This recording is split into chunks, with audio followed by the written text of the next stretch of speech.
Voyages inoubliables, voyages en train. Symbole du progrès, du modernisme, le chemin de fer a su évoluer et traverser presque 2 siècles au service des hommes, modelant les paysages, libérant les esprits. À petite ou à grande vitesse, il a visité toutes les villes, les villages. Mais que ce soit au milieu des étangs de Palavas ou au détour d'une colline, on peut découvrir la même empreinte, celle du chemin de fer. Et même si le train ne passe plus dans la petite gare transformée, son écho siffle toujours le long de ces chemins oubliés, encore marqués par le poids des rêves transportés.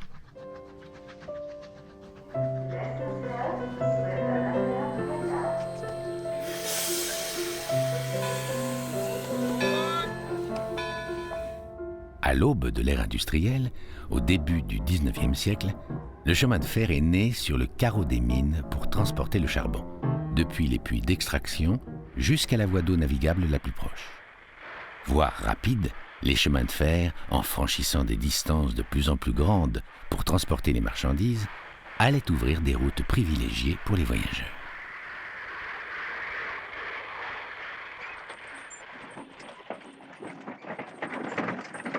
Bravant toute surveillance, quelques resquilleurs adoptaient immédiatement cette solution en escaladant les hauts bords des wagons. Le pas était franchi. Le chemin de fer ne servait plus uniquement qu'à transporter des marchandises. Devenant pratique pour le déplacement, on poussa un peu plus loin les lignes pour rapprocher les hommes.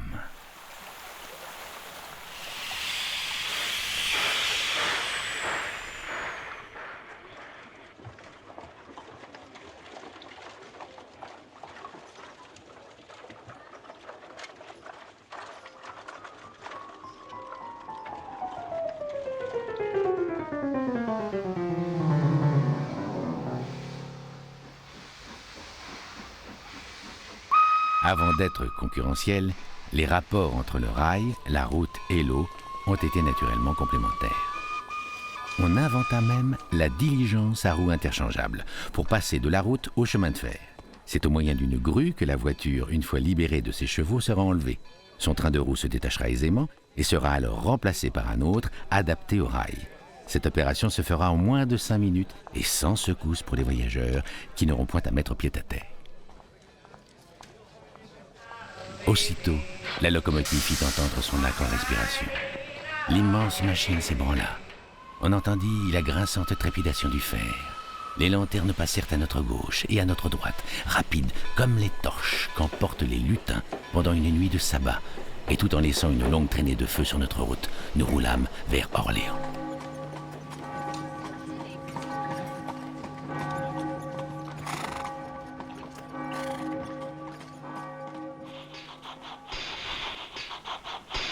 Si les chemins de fer ne semblent pas d'emblée en mesure de suppléer les anciens modes de transport, il est vite évident que cette transition va être de courte durée.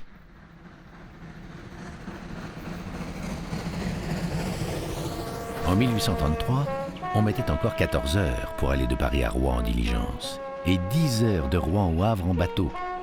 En 1853, par l'express-train, Alexandre Dumas indique que l'on met 3 heures et demie pour aller au Havre. Le jeudi 24 août 1837, à tout seigneur, tout honneur, la reine Marie-Amélie, heureuse de montrer l'exemple, inaugure la première ligne destinée d'abord au transport des voyageurs, la ligne de Paris à Saint-Germain.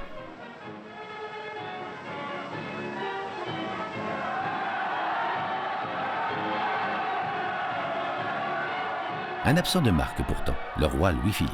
Sa personne, trop précieuse pour la France, n'a pas reçu l'autorisation de mettre sa vie en danger à plus de 40 km/h. À l'embarcadère de l'Europe, les plus intrépides des Parisiens prirent place dans le convoi. C'était prouvé, 1000 morts les attendaient par le froid et l'étouffement. Ne devait-il pas s'engouffrer dans d'affreux tunnels glacés et sans air?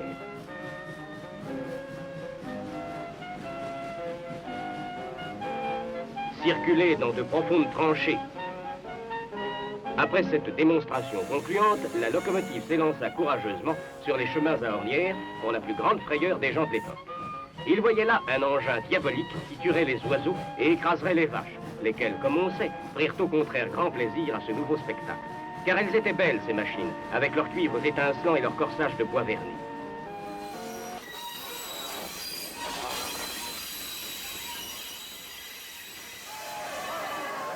Bien que le confort soit relatif et dépendant de la classe sociale, grâce au chemin de fer, d'exceptionnels voyages devinrent quotidiens sans jamais cesser d'être merveilleux. On s'étonnait que malgré tant de rapidité, il fût aussi aisé de respirer qu'en marchant à pas lents et de ne pas sentir le mouvement. On s'amusait à essayer de distinguer des petits animaux, des insectes ou de reconnaître les traits d'un ami le long de la ligne. Certains se réjouissaient de l'attitude étonnée des gens de la campagne au passage de cette colonne de fumée et de cette longue traînée de voitures sans chevaux. De plus graves déclaraient incalculables les bienfaits de cette invention. La traction à vapeur quittait sa préhistoire.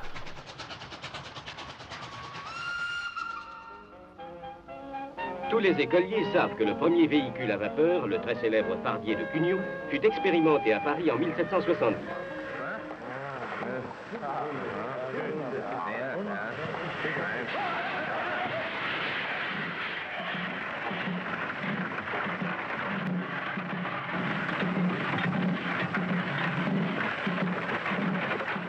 Mais il fallut attendre 1829 pour voir apparaître au concours de Rennes en Angleterre la première locomotive digne de ce nom. Au milieu d'engins fort astucieux et non moins efficaces, la fusée de Stephenson serait passée inaperçue si elle ne les avait brillamment distancés. Simple, cette machine devait sa puissance à sa chaudière à tube de fumée, première révolution technique de la locomotive à vapeur, dont l'invention était due au Français Marc Seguin.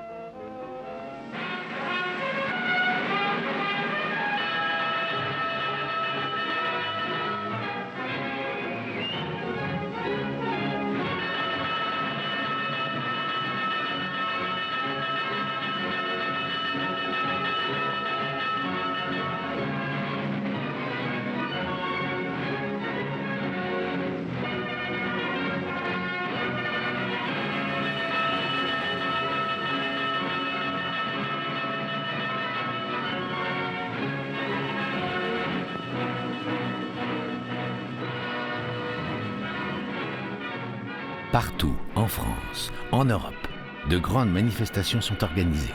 Rien n'est trop beau pour l'événement. De Montpellier à Colmar, en passant par Mulhouse, Bordeaux, Lille, Rouen, la curiosité est plus forte que les rumeurs.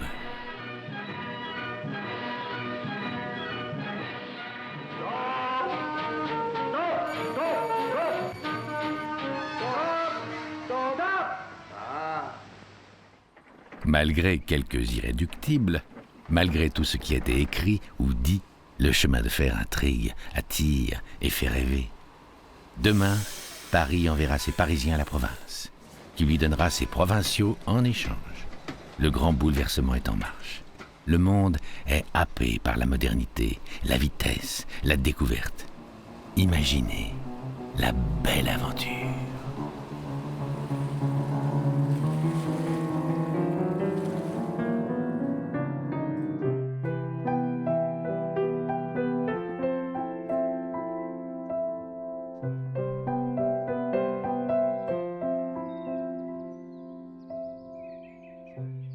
Autrefois, quand le soleil se levait généreusement sur un dimanche, il y avait 4 endroits prédestinés, 4 parcs favoris où la population bourgeoise parisienne venait s'ébattre joyeusement.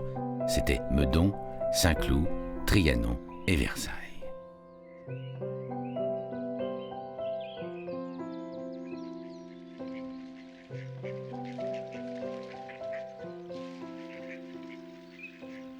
Aujourd'hui, la campagne n'est plus un plaisir, c'est une affaire.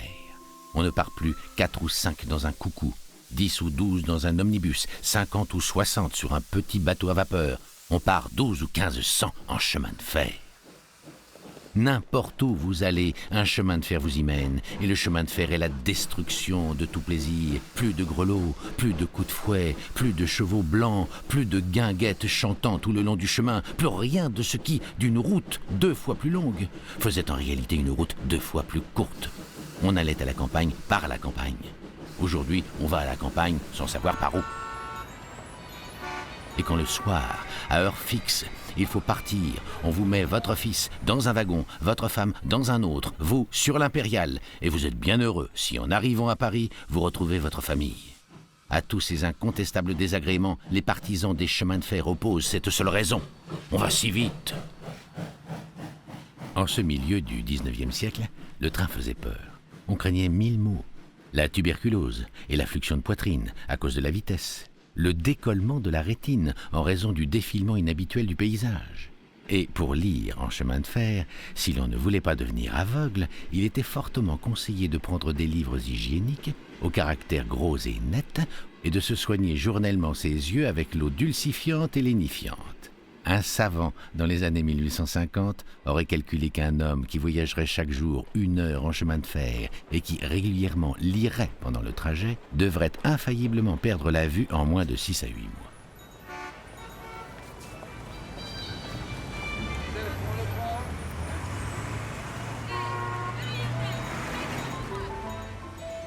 Le dimanche n'est plus le jour du repos pour notre Parisien. Il ne sort d'un wagon que pour entrer dans un autre. Depuis qu'il a vu l'océan, il prend en dégoût son paradis terrestre de la banlieue. Saint-Germain, Versailles, Rambouillet, Fidon, Rouen lui-même n'est plus qu'une station que l'on brûle. C'est la mer, la mer, la mer. Et il n'en sort plus. Son bagage de voyageur indique ses intentions. Caleçon, peignoir, babouche en caoutchouc et calotte en taffetas gommé. C'est dans cet appareil qu'il s'élance dans le sein d'Amphitrite. Les chemins de fer, en multipliant les voies de communication, ont fait dans nos mœurs une révolution complète. La France entière va pouvoir voyager pour son plaisir ou ses affaires. Sous le règne de Napoléon III, la France se couvre de voies ferrées. La longueur du réseau passe de 38 km en 1830 à 17 430 km en 1870. En 40 ans, presque toutes les grandes lignes sont construites et toutes les grandes villes sont reliées à Paris. Le train est l'un des grands vecteurs de la révolution industrielle. Chaque ville, chaque bourg, chaque village voit dans la construction d'une gare le profit, le commerce, le modernisme à sa porte.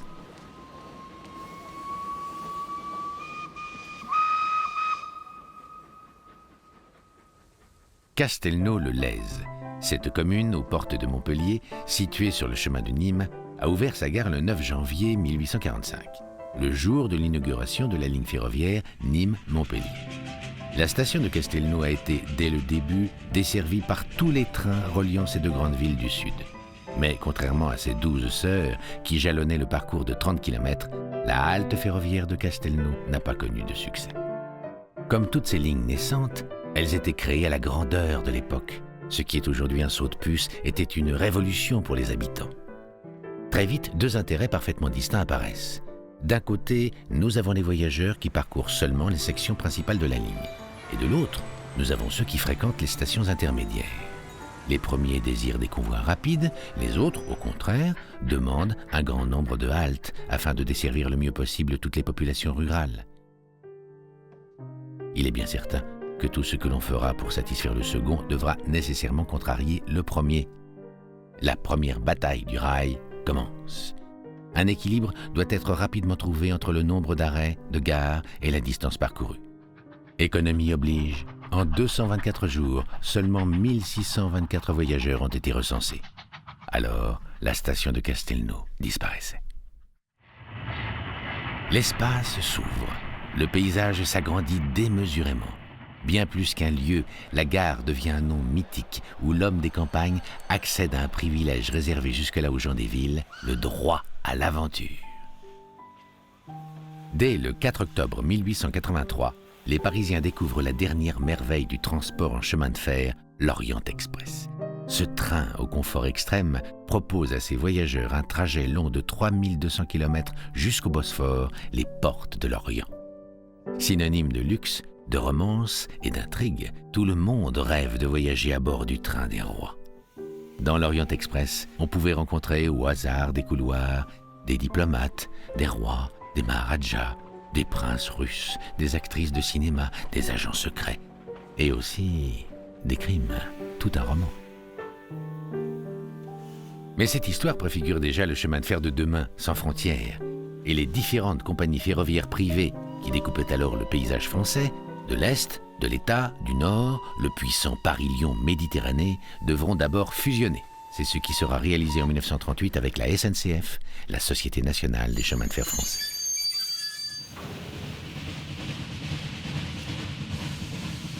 Vitrine de la vie quotidienne, des wagons sont réservés à des catégories spécifiques, comme les chasseurs, les canoëtistes ou des dames seules. Grâce au confort des trains rapides et de luxe, la femme, la parisienne, peut voyager seule, sans crainte, pour le plaisir. La femme aime de plus en plus les voyages. Au XXe siècle, elle sait voyager. On la voit froufroutante, circuler sur le quai des gares, gagner d'un pas alerte son compartiment ou, en personne avisée, à l'avance, elle a retenu le coin préféré.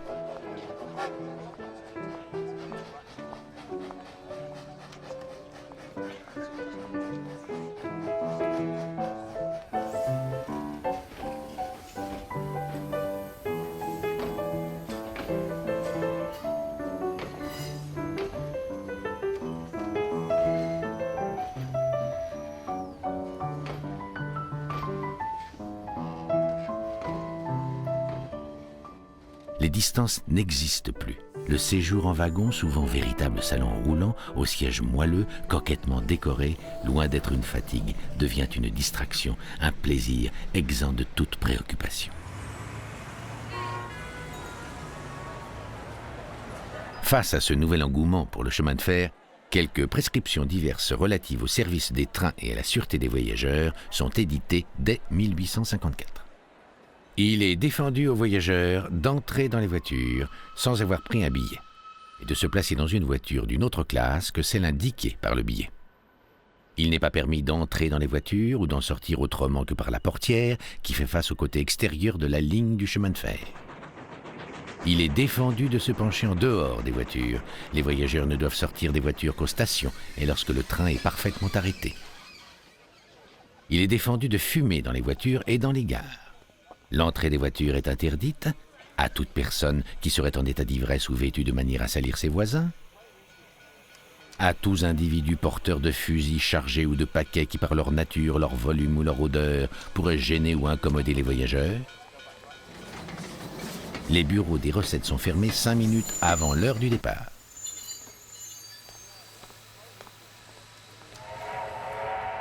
Voyage de nécessité ou voyage de loisir, à petite ou à grande vitesse, économique ou luxueux, voyage en solitaire ou en groupe, voyage libre ou organisé, voyage en toute saison. Le succès du chemin de fer est bien là. À partir de ce moment, la grande aventure ne pouvait que s'emballer.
devant de tels témoins aux sectes progressives. Vantez-nous le pouvoir de la locomotive, vantez-nous la vapeur et les chemins de fer, joli petit moyen de briser les carcasses, ingénieux secret pour nous tuer par masse et nous rôtir au feu d'enfer. Les accidents n'étaient malheureusement pas rares. Au moindre retard, on redoutait un accident, un déraillement. Ceci pouvait avoir d'innombrables causes. Manœuvres délicates, mauvais état des voies, mauvais état des machines ou tout simplement mauvais temps. La neige et le gel sont responsables de bien des tragédies. À toutes ces causes, disons matérielles, viennent s'ajouter encore plus nombreuses les causes humaines. Imprudence d'un watman trop pressé, imprudence des passagers qui n'hésitent pas à descendre du train en marche. Bien vu, les signaux sont fermés. Les signaux? C'est pas pour moi.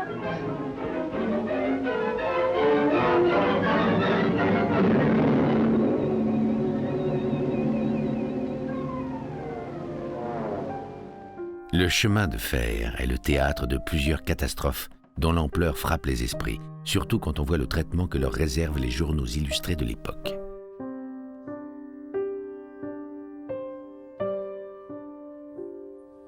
Une soudaine défaillance des freins, et voilà le symbole du progrès qui échappe aux hommes. La locomotive, à l'image de sa puissance, n'a que faire des butoirs de fin de voie, ni du mur en pierre de la gare Montparnasse, traversant lesquels la machine finit sa course dans la rue sur une pauvre marchande de 4 saisons.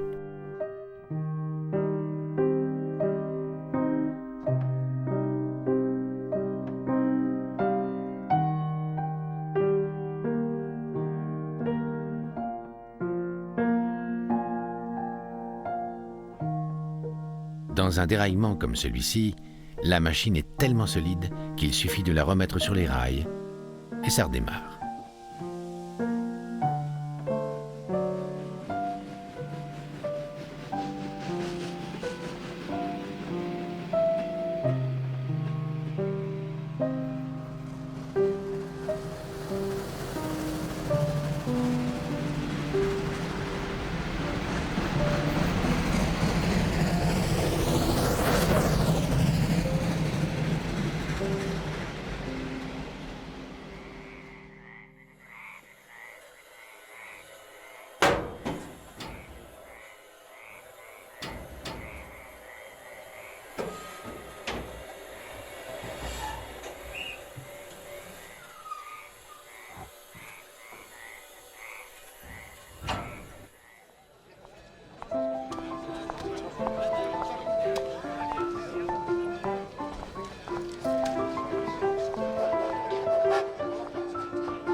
L'établissement de la voie a nécessité des travaux considérables. Remblais, tranchées et aussi des tunnels dont la longueur dépasse 630 km. Il a fallu construire 33 800 ponts. Parmi ces ouvrages dont plusieurs sont célèbres, on doit au moins citer le viaduc de Garabit, dû à l'ingénieur Eiffel, le constructeur de la tour.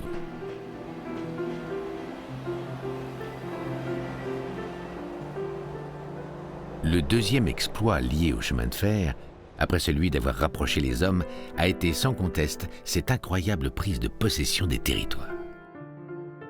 Cette volonté d'accéder en tout lieu imposait de réaménager les paysages pour réaliser de nouvelles voies et de maîtriser la nature, de la dominer.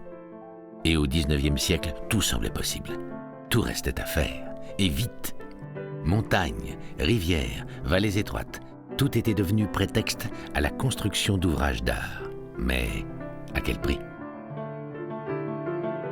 Faire venir un train aux portes de sa ville nécessitait la réalisation de tellement d'aménagements qu'il a fallu l'entêtement de certains hommes pour convaincre les politiques de l'utilité économique, stratégique et humaine de la voie ferrée. Construire une ligne de chemin de fer, c'est tout simplement s'atteler à un travail titanesque. Si la route peut suivre, contourner ou escalader l'obstacle et accumuler virages en épingle à cheveux, fortes descentes et montées abruptes, pour la voie ferrée, il faut que son profil soit le plus plat possible.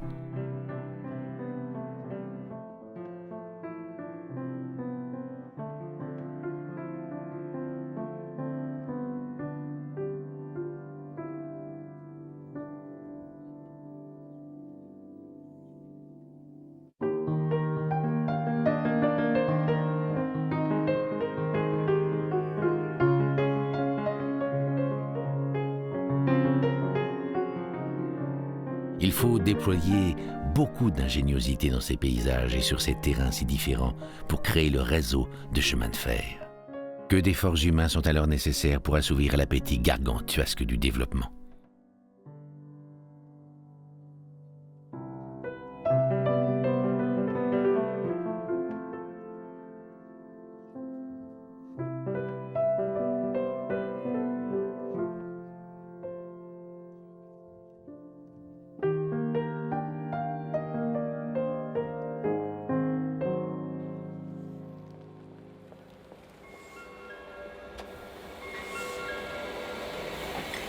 Attention le train en direction de Montargis à partir quai numéro 2. Attention à la fermeture des portes.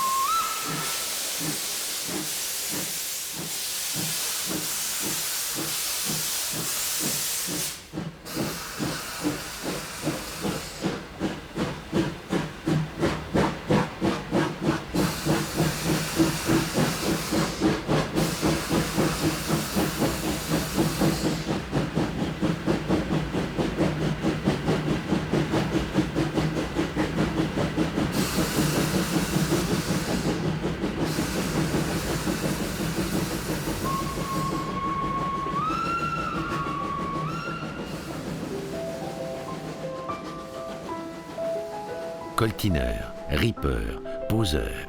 La mise en place d'une voie de chemin de fer requiert une main-d'œuvre des plus importantes. C'est toute une micro-société qui se regroupe le long des voies. La France tout entière a vu ses fourmilières d'ingénieurs et d'ouvriers se déplacer, égalisant le sol, jetant des voies au-dessus des cours d'eau, du plus modeste ruisseau au grand fleuve prometteur d'îles au trésor, véritable arc-en-ciel d'espoir. Quel travail!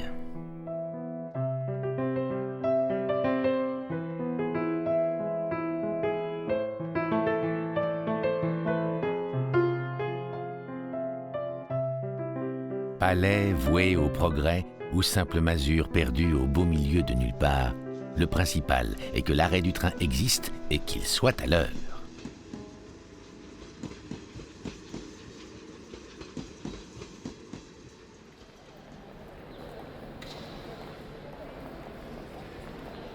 Chaque station comporte généralement pour les voyageurs un bâtiment principal, un abri et 2 quais. Il faut ajouter une halle pour les marchandises. Un quai découvert, un pont à bascule, une grue de chargement et des voies de garage avec plaques tournantes dans les stations les plus importantes.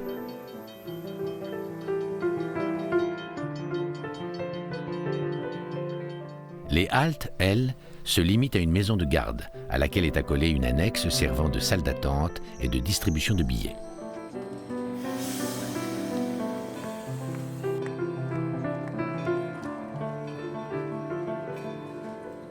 Le Parisien peut se gausser de la rusticité de l'arrêt en pleine campagne, et le paysan s'émerveiller du palais du modernisme. C'est avec la même fierté que le chauffeur et le mécanicien font siffler leur locomotive en arrivant à la gare.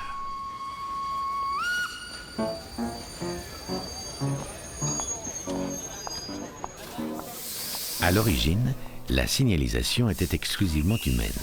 Garde-voie, garde-barrière sémaphoriste ou tout autre employé agitait devant la locomotive des drapeaux.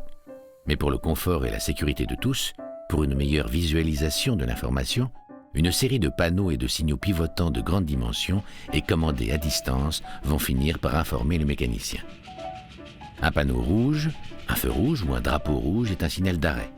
Si un obstacle surgit, le panneau de couleur rouge pivote et se positionne face au train, lui annonçant l'arrêt obligatoire. Pas de discussion possible, l'ordre qu'il donne est impératif. Le disque oblige le mécanicien à marcher à vue. Le losange jaune, qui est placé environ 1 kilomètre avant le carré, est le signal d'avertissement de sa présence.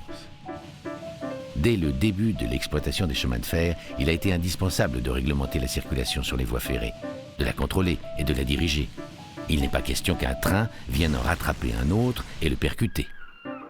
Pour les protéger, on a donc divisé la ligne en cantons. mis en place une signalisation à chaque extrémité de ces tronçons de voie, les sémaphores, et établi un horaire à respecter impérativement pour doubler la sécurité. Train numéro 1 passé en gare de Montaureau à 13h48, voie 1. Train numéro 1 passé en gare de La Roche-Migène à 14h11, voie 1 avance 1 minute. 1 minute.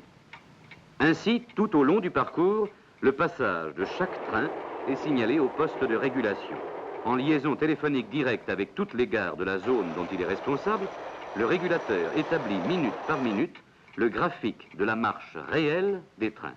En cas d'incident, c'est le régulateur qui doit faire prendre immédiatement toutes les mesures de sécurité nécessaires.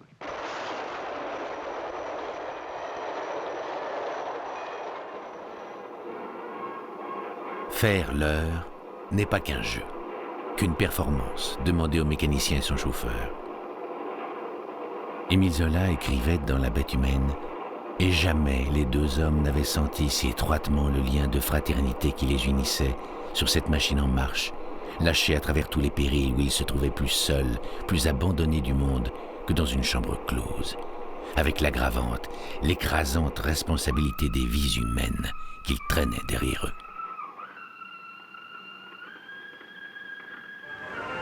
Pour l'équipe qui passe de longues heures à son bord, quelles conditions de travail offre une locomotive à vapeur? Gêné par le long corps cylindrique qui le précède toujours, le mécanicien ne dispose que d'un faible espace pour observer la voie et les signaux. Par les froids les plus intenses et par la pluie, il doit rester debout, penché, tandis que son compagnon, inconfortablement installé à cheval sur la machine et le temps d'air, engouffre sans relâche des tonnes de charbon dans le foyer. La fumée complique encore la tâche de l'équipe, en se rabattant sur toute chose qu'elle salit au passage. Nous qui sommes sensibles à la poésie vivante de la locomotive à vapeur, pensons-nous parfois qu'elle impose à ses serviteurs une tâche aussi rude que celle du mineur?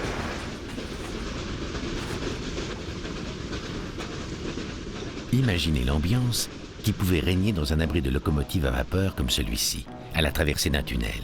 C'était rempli de fumée. Ils n'oubliaient pas d'emmener avec eux une vraie éponge qu'ils mouillaient et ils respiraient à travers l'éponge mouillée pour filtrer les poussières de charbon, la fumée et refroidir l'air. Cela donne une idée des conditions de travail de ces époques-là. Le rôle du chauffeur était de produire la vapeur et celui du mécanicien de l'utiliser. Il fallait donc qu'on trouve dans cette équipe de conduite deux hommes qui s'entendent bien, qui s'apprécient et qui connaissent bien leur machine. C'est seulement dans ces conditions-là qu'ils tiraient le meilleur parti de leur locomotive. La locomotive à vapeur est restée un extravagant consommateur de charbon, à tel point qu'en 1938, un train sur 12 était un train de charbon.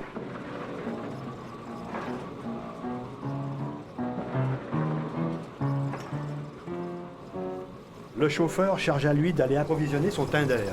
Le tinder, c'est la deuxième partie de la locomotive qui permet d'emporter avec soi de l'eau et du charbon. Alors le charbon c'est bien, mais comme tout combustible, il y a un résidu. Et ce résidu chez nous, du charbon, c'est le mâche-fer. Et ce mâche-fer, ma foi, il fallait l'arracher.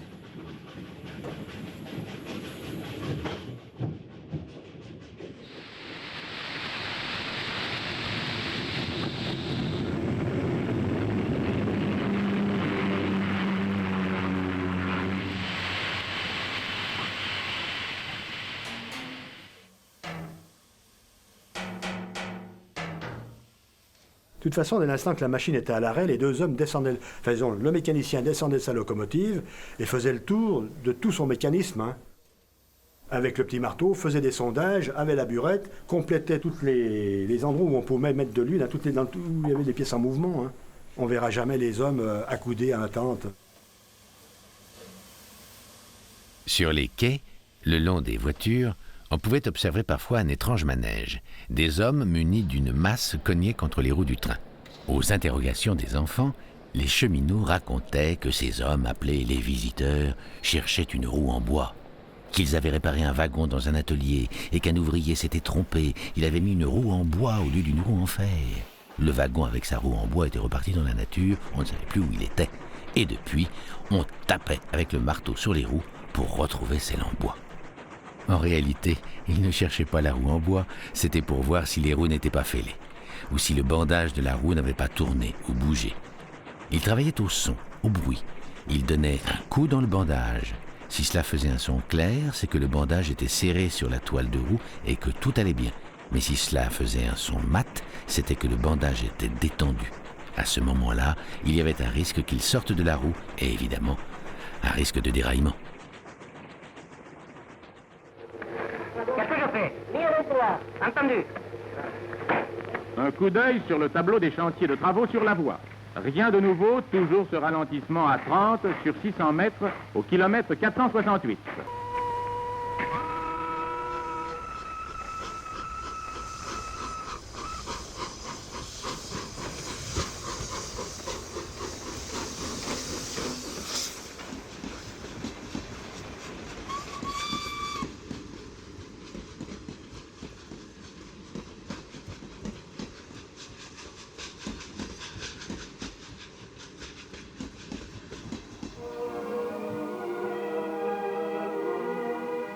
C'est l'éternel recommencement. Les milliers d'équipes semblables parcourent sur leurs locomotives les voies ferrées de France. Simples machines de manœuvre, lourdes machines de train de marchandises, puissantes pacifiques de train de voyageurs, sur chacune d'elles, de jour comme de nuit, le mécanicien et le chauffeur veillent par tous les temps et trop souvent à travers tous les dangers. Mécaniciens et chauffeurs n'en continuent pas moins d'accomplir leurs tâches, conscients et fiers de leur métier d'homme. C'est l'exemple de l'esprit d'équipe, deux hommes, une seule pensée, le devoir. Jusqu'en 1938, jusqu'à l'avenue des machines américaines, comme on peut dire, des R, eh bien ces locomotives étaient confiées à un mécanicien et à un chauffeur. Ils étaient titulaires de leur locomotive. Personne d'autre devait, disons, y toucher. Et lorsqu'il y avait un des hommes qui était malade, la machine restait au dépôt. Bon, nous, on a connu la vapeur qu'au gamin. Mais par contre, on a côtoyé ces hommes. Et ces hommes-là, eh bien, ils aimaient leur métier. Et ils ont su nous transmettre leur savoir-faire. On était encore la génération où il y a eu la transition entre vapeur et électrique. Et la façon dont ils travaillaient, eh bien, ma foi, ils nous l'ont un peu inculqué. Et nous, on essayait de faire à l'identique ce qu'eux faisaient sur la traction à vapeur. Nous, on le faisait sur l'électrique.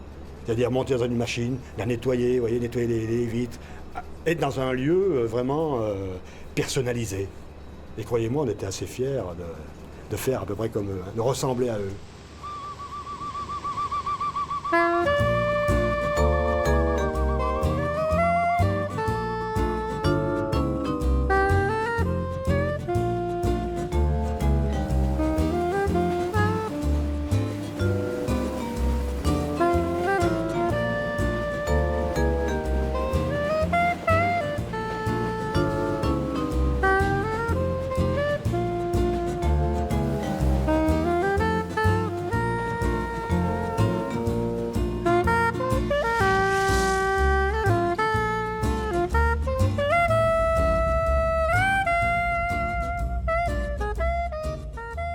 Souveraine, dans toute la période comprise entre 1860 et 1950, la traction à vapeur a fondé dans l'imaginaire collectif une authentique mythologie. De la bête humaine sur sa Pacifique 241, immortalisée par Jean Gabin, à l'anonyme chauffeur, ils ont tous participé à ce souvenir enchanté. L'enthousiasme de chacun était à la hauteur de leur foi dans le progrès. Et toutes ces petites rigueurs quotidiennes faisaient partie de l'aventure.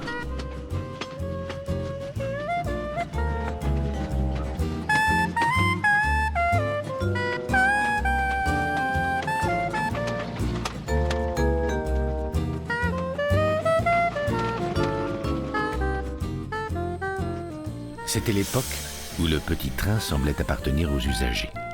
Le matin, il emmenait les écoliers vers la ville, les paysans et ses poules vers le marché, les ouvriers vers l'usine, et le soir, il ramenait tout son monde à la maison. Train du travail, comme celui des Briérons, qui les conduisait tous les jours au chantier naval, ou train de plaisir, comme le petit train de Palavas, qui amenait la ville, la famille, puis les Parisiens au bord de la Grande Bleue. Chacun a eu son heure de gloire.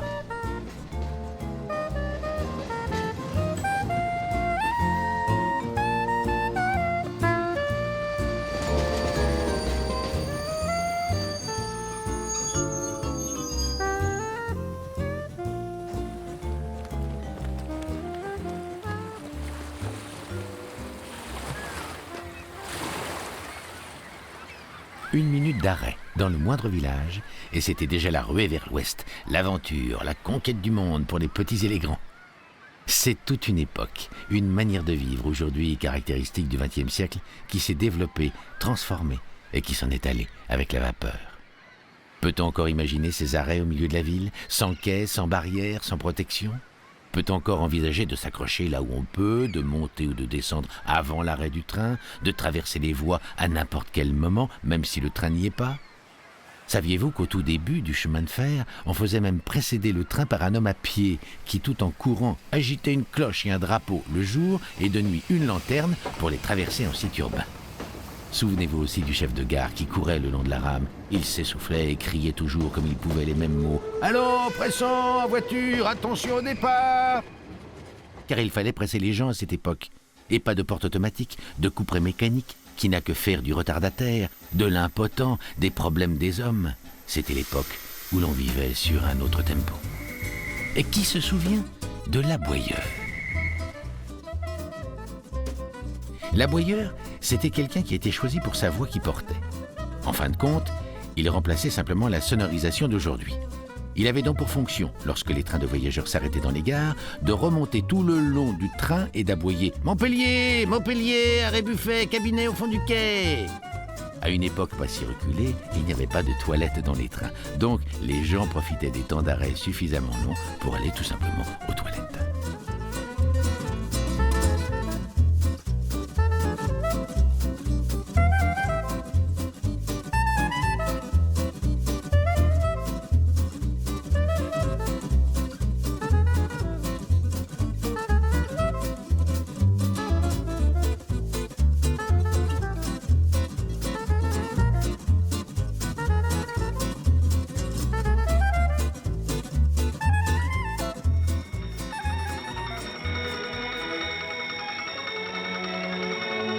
Mais que se passe-t-il? On n'ouvre pas? C'est invraisemblable. Qu'attendez-vous? Mais le passage de l'autorail Roure-Paris, monsieur. Voilà plusieurs minutes que j'attends, j'aurais pu passer entre-temps. Peut-être, mais quelques minutes d'attente valent mieux qu'un accident.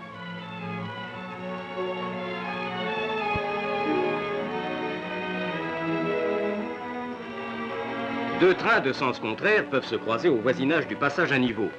Automobilistes, ne vous impatientez pas. Ces règles sont indispensables pour assurer votre sécurité et le garde-barrière les applique. L'aube se lève sur de nouvelles aventures et les belles Pacifiques de 3000 chevaux qui roulaient à 120 km à l'heure sont depuis longtemps entrées dans la légende du XXe siècle. En 1955, 2 locomotives électriques françaises battent le record du monde de vitesse sur rail sur la ligne des Landes.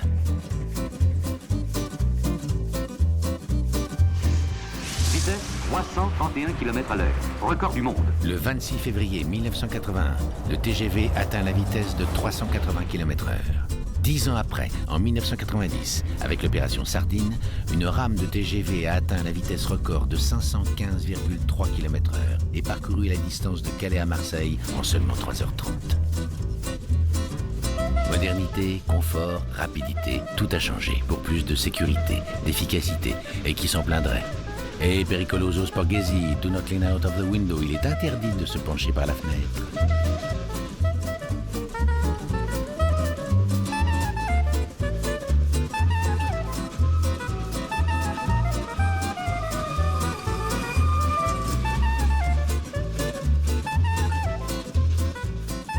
Avec la vitesse, c'est l'ennui du voyage que l'on essaie de nous faire oublier. Prendre le train maintenant, c'est un peu comme prendre l'autoroute, la routine. Heureusement, aujourd'hui, on a plus que jamais le choix, se déplacer ou voyager. Et c'est là une inestimable particule de liberté que l'on possède encore.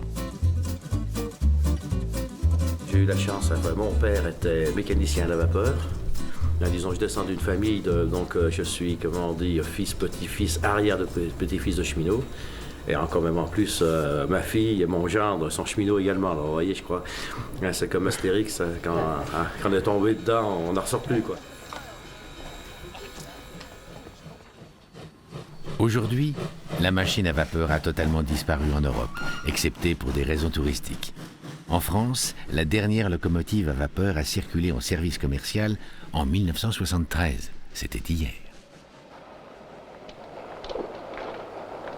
Attention, attention. 511 sur la voie 17. Express à destination de Le Mans, Angers, Nantes, Savenay, La Croix-de-Mer, Saint-Nazaire, Cornichet. Omnibus jusqu'au Croisic. Départ à 14h40. Voie 17. En voiture, s'il vous plaît, fermez les portières. Attention au départ.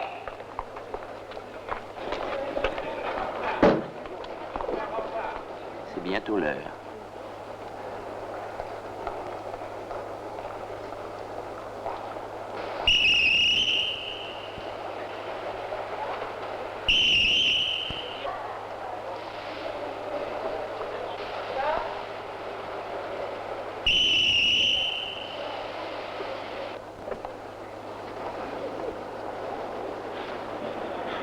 Aidez-nous, on va nous décarter.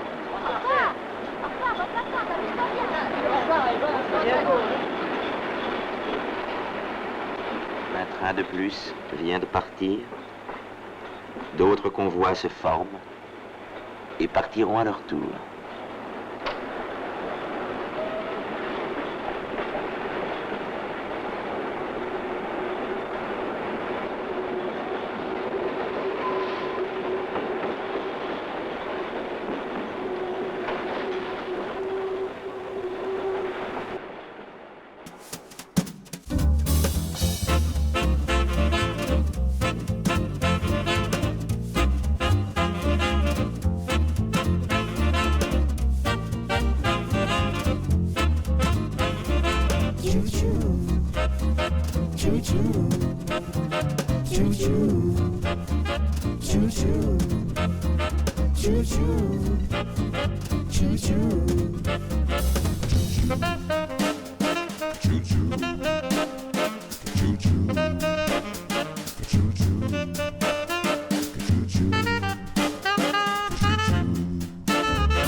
Choo-choo.